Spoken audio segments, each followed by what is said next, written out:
जी माता की दोस्तों, माता रानी की कृपा पर आपके पूरे परिवार सदा सर्वदा बनी रहे। दोस्तों, आपका स्वागत है अपने channel my lovely home and garden में। दोस्तों, आज की वीडियो में हम लोग जानेंगे नवरात्रि के 5वें दिन माता स्कंद की पूजा विधि और उनके मंत्र, भोग, प्रसाद। साथ ही हम लोग जानेंगे उनके प्रिय रंग के वस्त्र क्या हैं और साथ में कौन सा उपाय करें कि उनका हमें विशेष आशीर्वाद मिले। उसके साथ ही हम लोग जानेंगे माता का स्वरूप और महत्व क्या है, उनके पूजा से हमें क्या लाभ मिलता है। उसके बाद हम लोग जान दोस्तों इनकी कथा क्या है, आज के दिन की कथा क्या है, जिसे सुनने मात्र से हमें ज्ञान, बुद्धि, सुख, शांति, समृद्धि सब कुछ मिलता है। तो इस वीडियो की जानकारी बहुत ही महत्वपूर्ण होने वाली है, इसलिए आपसे अनुरोध है कि अंत तक अवश्य ही देखें। और साथ में हम लोग अंत में आरती भी इसकी जानेंगे, माता स्कंद माता की आरती भी जानेंगे। दोस्तों, तो महत्वपूर्ण है, इसलिए आपसे अनुरोध है कि अंत तक अवश्य देखें। कोई भी जानकारी आपको इस वीडियो की अच्छी और उपयोगी लगे तो लाइक करना ना भूलें, अपने फ्रेंड्स और फैमिली में शेयर भी करें। आप पहली बार मेरे चैनल पर आए तो मेरे चैनल को सब्सक्राइब करें, बेल नोटिफिकेशन अवश्य दबाएं, जिससे आने वाली वीडियो आपको समय से प्राप्त हो सके। दोस्तों, कोई भी प्रश्न या सुझाव हो या कोई भी वीडियो देखना चाहते हैं तो कमेंट बॉक्स में आप लिख सकते हैं। दोस्तों, तो हम लोग जानते हैं स्कंद माता के बारे में। नवरात्रि के 5वें दिन माता स्कंद की पूजा होती है, जो कि स्कंद माता को 5वां दिन समर्पित होता है नवरात्रि का। माँ का यह रूप प्रेम और स्नेह का प्रतीक माना जाता है। शिव और शक्ति के मिलन से स्कंद का जन्म होता है, इसीलिए माँ के 5वें रूप का नाम स्कंद माता पड़ा है। तो 5वां दिन दोस्तों आज मनाया जा रहा है। आज आपका 19 तारीख है, 19 अक्टूबर को मनाया जा रहा माता का नवरात्रि का 5वां दिन। स्कंद माता के स्वरूप की पूजा की जा रही है। माँ दुर्गा का 5वां रूप स्कंद माता कहलाता है। प्रेम और ममता की मूर्ति स्कंद माता की पूजा करने से संतान प्राप्ति की मनोकामना भी पूर्ण होती है और माँ आपके बच्चों को दीर्घायु प्रदान करती हैं। भगवती पुराण में स्कंद माता को लेकर ऐसा कहा गया है कि नवरात्र के 5वें दिन स्कंद माता की पूजा करने से ज्ञान और शुभ फलों की प्राप्ति होती है। माँ ज्ञान, इच्छा शक्ति और कर्म का मिश्रण है। जब शिव तत्व का शक्ति के साथ मिलन होता है तो स्कंद यानी कि कार्तिकेय का जन्म होता है। तो जानते हैं इनकी पूजा विधि क्या है, आरती क्या है, मंत्र क्या है और भोग क्या है। दोस्तों, नवरात्रि की 5वीं देवी स्कंद माता भगवान शिव के अर्धांगिनी के रूप में माँ ने स्वामी कार्तिकेय को जन्म दिया था। स्वामी कार्तिकेय का दूसरा नाम स्कंद है, इसलिए माँ दुर्गा के इस रूप को स्कंद माता कहा गया है, जो प्रेम और वात्सल्य की मूर्ति हैं। दोस्तों, स्कंद माता का स्वरूप क्या है, आइए जिनका हमें ध्यान करके पूजा करना है, फिर हम जानेंगे पूजा विधि। माँ स्कंद माता 4 भुजाओं वाली देवी हैं, जो कि स्वामी कार्तिकेय की माँ है और अपनी गोद में कार्तिकेय को लेकर शेर पर विराजमान है। माँ के दोनों हाथों में कमल शोभामान है। इस रूप में माँ समस्त ज्ञान, विज्ञान, धर्म, कर्म और कृषि उद्योग सहित 5 आवरणों से समाहित विद्या वाहिनी दुर्गा भी कहलाती हैं। माँ के चेहरे पर सूर्य के समान तेज है। स्कंद माता की पूजा में धनुष बाण अर्पित करना भी शुभ माना जाता है। तो दोस्तों, माँ का ये तो स्वरूप है जिसे ध्यान करके हम लोग को पूजा करना है। तो चलते हैं हम लोग पूजा विधि जानते हैं। माँ की पूजा के लिए हम लोग नित्य की तरह सर्वप्रथम स्नान आदि के बाद सर्वप्रथम सूर्यदेव को अर्घ अर्पित करने के बाद पूजा घर में आके सारी चीजों को गंगा जल के छिड़काव से शुद्धिकरण करेंगे और शुद्धिकरण करने के बाद सर्वप्रथम संकल्प प्रत्येक दिन लेना चाहिए। दोस्तों, नवरात्र में अगर नवरात्रि का आप पाठ कर रहे हैं या पूजा कर रहे हैं तो आप प्रत्येक दिन का संकल्प लें, स्कंद माता के नाम से संकल्प लें। और संकल्प की मैंने विधि डाली भी है हमारे प्रथम वीडियो में ही है, तो वहां से आप देख सकते हैं। संकल्प लेने के बाद ही दोस्तों कोई भी पूजा करना चाहिए। तो दीपक जलाने के बाद संकल्प ले सर्वप्रथम, फिर उसके बाद माँ के प्रिय वस्तुओं को अर्पित करके, अगर विग्रह रूप में माता आपके घर में विराजमान है तो उनको सर्वप्रथम गंगा जल में से जल से अभिषेक कराएं। फिर उन्हें वस्त्र पहनाएं। वस्त्र पहनाने के बाद उनके प्रिय वस्तुओं से उनका पूजा और श्रृंगार करें। तो माँ के श्रृंगार के लिए हम धूप, दीप, नैवेद्य या षोडश विधि से हम लोग पूजा करेंगे। तो माँ का सर्वप्रथम स्नान के बाद वस्त्र स्वरूपी कलावा चढ़ाएंगे, फिर उन्हें सिंदूर और रोड़ी लगाएंगे, फिर धूप दीप दिखाकर स्कंद माता का प्रिय भोग केला होता है तो उनके प्रिय भोग को भी हम लोग अर्पित करेंगे।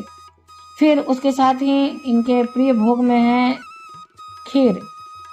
केसर डाल के हम खीर का भी भोग लगा सकते हैं इनको, तो उसे भी आप लगा सकते हैं। अगर केला नहीं है तो खीर लगा सकते हैं। तो दिमाग में आता बहुत सारे भक्त हमारे व्रत होंगे, तो व्रत वाले चावल से खीर बना सकते हैं केसर डाल के। विद्या और बल के लिए माँ को 5 हरी इलायची आज भोग के साथ अवश्य ही अर्पित करें। साथ में लौंग का 1 जोड़ा भी चढ़ाएं। ये तो रहे दोस्तों उपाय। यदि आपको विद्या और बल चाहिए तो माँ को 5 हरी इलायची भोग में अर्पित करिए और साथ ही 1 जोड़ा मतलब 2 लौंग 1 जोड़ा लौंग चढ़ाएं। फिर स्कंद माता की पूजा में पीले या फिर सुनहरे रंग के वस्त्र पहनना शुभ माना जाता है। माँ का श्रृंगार पीले फूल से करें और माँ को सुनहरे रंग के वस्त्र अर्पित करें और पीले फल चढ़ाएं। पीला रंग सुख और शांति का प्रतीक माना जाता है और इस रूप में दर्शन देकर माँ हमारे मन की शांति प्रदान करती हैं दोस्तों। तो इनका मंत्र क्या है? इनका मंत्र दोस्तों स्क्रीन पर मैं लगा दूंगी, वहां से आप देख सकते हैं। या फिर या देवी सर्वभूतेषु माँ स्कंद माता रूपेण संस्था नमस्तस्यै नमो नमः का जाप करते हुए आप इनकी पूजा कर सकते हैं। बहुत सारे मंत्र हैं जिसे मैं स्क्रीन पर लगा दूंगी, वहां से आप देख लीजिएगा। फिर इनके बाद दोस्तों इनकी जो पूजा विधि है वो तो हमने किया, सारी चीजों को अर्पित किया, क्षमा याचना मांगी। साथ में हम लोग दुर्गा चालीसा नित्य अवश्य पढ़ें, उसके साथ कवच और सप्त श्लोकी अवश्य पढ़ें। इन सब चीजों को पढ़ने से माँ का विशेष आशीर्वाद प्राप्त होता है। अगर समय है तो सुबह के समय आप पढ़ सकते हैं, नहीं तो दिन में किसी भी समय आप ये सब चीजें पढ़ सकते हैं। दीपक जला लीजिए, शुद्ध घी का दीपक जला के आप पाठ कर सकते हैं या दुर्गा सप्तशती का पाठ कर सकते हैं। फिर अक्षत वगैरह चढ़ाएं। अंत में माँ की आरती अवश्य करें 2 लौंग डाल के कपूर में और क्षमा याचना मांगे। तो दोस्तों माँ अगर यदि आप ऐसा करते हैं तो माँ कल्याण करेंगे और आपकी सभी इच्छाएं पूर्ण करेंगे दोस्तों। इनकी आरती में मैं स्क्रीन पर लगा दूंगी। फिर दोस्तों उसके बाद हम लोग जानते हैं इनकी कथा क्या है। दोस्तों माता की कथा की ओर चलते हैं हम लोग। पहाड़ों में रहकर सांसारिक जीवों में नव चेतना का निर्माण करने वाली स्कंद माता नवरात्रि में 5वें दिन इस देवी की पूजा अर्चना की जाती है। कहते हैं कि इनकी कृपा से मूढ़ भी ज्ञानी हो जाता है। स्कंद कुमार कार्तिकेय की माता के कारण इन्हें स्कंद माता नाम से अभिहित किया जाता है। इनके विग्रह में भगवान स्कंद बाल रूप में इनकी गोद में विराजित रहते हैं। इस देवी की 4 भुजाएं हैं। ये दाईं तरफ की ऊपर वाली भुजा से स्कंद को गोद में पकड़े हुए हैं। नीचे वाली भुजा में कमल का पुष्प, बाईं तरफ ऊपर वाली भुजा में वर मुद्रा में है और नीचे वाली भुजा में कमल पुष्प है। इनका वर्ण एकदम शुभ्र है। ये कमल के आसन पर विराजमान रहती हैं, इसलिए इन्हें पद्मासना भी कहा जाता है। सिंह इनका वाहन है। फिर दोस्तों शास्त्रों में इसका काफी महत्व बताया गया है कि इनकी उपासना से भक्त की सारी इच्छाएं पूरी हो जाती हैं। भक्त को मोक्ष मिलता है। सूर्य मंडल की अधिष्ठात्री देवी होने के कारण इनका उपासक अलौकिक तेज और कांतिमय हो जाता है। अतः मन को एकाग्र रखकर और पवित्र रखकर इस देवी की आराधना करने वाले साधक या भक्त को भवसागर पार करने में कठिनाई नहीं आती है। इनकी पूजा से मोक्ष का मार्ग सुलभ होता है और यह देवी विद्वानों और सेवकों को पैदा करने वाली शक्ति है, यानी चेतना का निर्माण करने वाली। फिर दोस्तों कहते हैं कि कालिदास द्वारा रचित रघुवंशम महाकाव्य और मेघदूत रचनाएं स्कंद माता की कृपा से ही संभव हुई। एक पौराणिक कथा के अनुसार कहते हैं कि एक तारकासुर नामक राक्षस था जिसका अंत केवल शिव पुत्र के हाथों ही संभव था। तब माँ पार्वती ने अपने पुत्र स्कंद को युद्ध के लिए प्रशिक्षित करने के लिए स्कंद माता का रूप लिया था। स्कंद माता से युद्ध प्रशिक्षण लेने के बाद भगवान कार्तिकेय ने तारकासुर का अंत कर दिया। स्कंद माता हिमालय की पुत्री पार्वती हैं। इन्हें माहेश्वरी और गौरी के नाम से भी जाना जाता है। पर्वतराज हिमालय की पुत्री होने के कारण पार्वती कही जाती हैं। इसके अलावा महादेव की पत्नी होने के कारण इन्हें माहेश्वरी नाम भी दिया गया है और अपने गौर वर्ण के कारण गौरी भी कही जाती हैं। माता को अपने पुत्र से अति प्रेम है। यही कारण है कि माँ को अपने पुत्र के नाम से पुकारा जाता है। उत्तम माना जाता है, पुकारा जाना उत्तम माना जाता है, उत्तम लगता है दोस्तों। वैसे तो स्कंद माता विशेषतः संतान प्राप्ति के लिए पूजी जाती हैं। संतान से संबंधित किसी भी समस्या के लिए पूजी जाती हैं। अगर किसी भक्त के संतान नहीं है, या फिर संतान कष्ट में है, या संतान गलत रास्ते पे चला गया है, या संतान की कोई भी परेशानी हो, उसके सफलता के लिए जैसे भी कोई भी दिक्कत हो संतान संबंधित, उसके लिए माँ के विशेष उपाय किए जाते हैं, पूजा किए जाते हैं। तो जिन भक्त के संतान नहीं है वो आज के दिन केले का भोग अवश्य लगाए, और केले कुछ अधिक मात्रा में लगाए, और केले का भोग लगाने के बाद उस प्रसाद को कन्याओं में बांटे। जितना अधिक से अधिक बांट सके तो सही है। अगर नहीं संभव हो पा रहा तो कम से कम 5 कन्याओं को बांटे और उनसे आशीर्वाद अवश्य ले।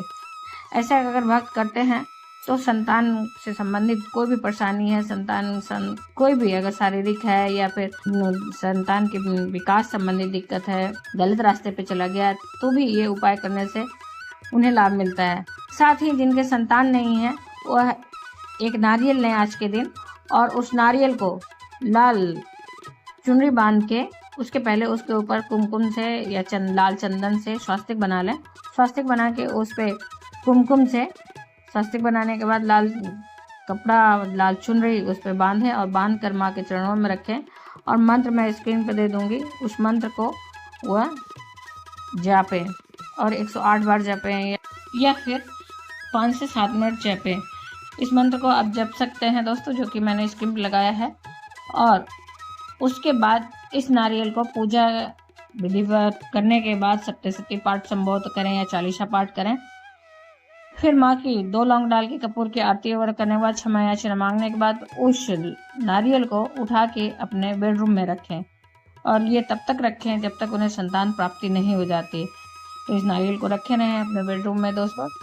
ऐसा करने से मान्यता है कि हमारे शास्त्रों में वर्णित है कि उन्हें 1 वर्ष होते होते संतान की प्राप्ति हो जाती है। यदि फिर भी नहीं हो रहा है तो प्रत्येक महीने के दुर्गा अष्टमी का व्रत धारण करें, नवरात्रि से शुरू करके, और संकल्प लेके धारण करें कि मैं इस मनोकामना के लिए ये व्रत धारण कर रही हूँ। पति पत्नी दोनों मिलकर संकल्प धारण करें और पूजा करें तो उन्हें अवश्य ही लाभ मिलता है दोस्तों। ये तो रहे कुछ छोटे छोटे उपाय जिन्हें करके आप संतान संबंधित परेशानियों से मुक्ति पा सकते हैं। और बल बुद्धि विद्या के लिए भी मैंने लौंग और इलायची की उपाय बताई है, उसे भी आप कर सकते हैं। इसके पहले से ही नवरात्रि में किए जाने उपाय से संबंधित पान के बहुत सारे उपाय मैंने वीडियो अपलोड कर चुके हैं दोस्तों, तो वहाँ से भी आप देख सकते हैं, फॉलो कर सकते हैं और लाभ ले सकते हैं नवरात्रि में विशेष उपायों को करके। उम्मीद करते हैं दोस्तों इस वीडियो की जानकारी आपको अच्छी और उपयोगी लगी होगी। फिर मिलते हैं एक नई जानकारी के साथ नए वीडियो में। तब तक के लिए जय माता की, माता रानी की कृपा और आपके पूरे परिवार सदा और सर्वदा बनी रहे दोस्तों। धन्यवाद दोस्तों, जय माता की दोस्तों।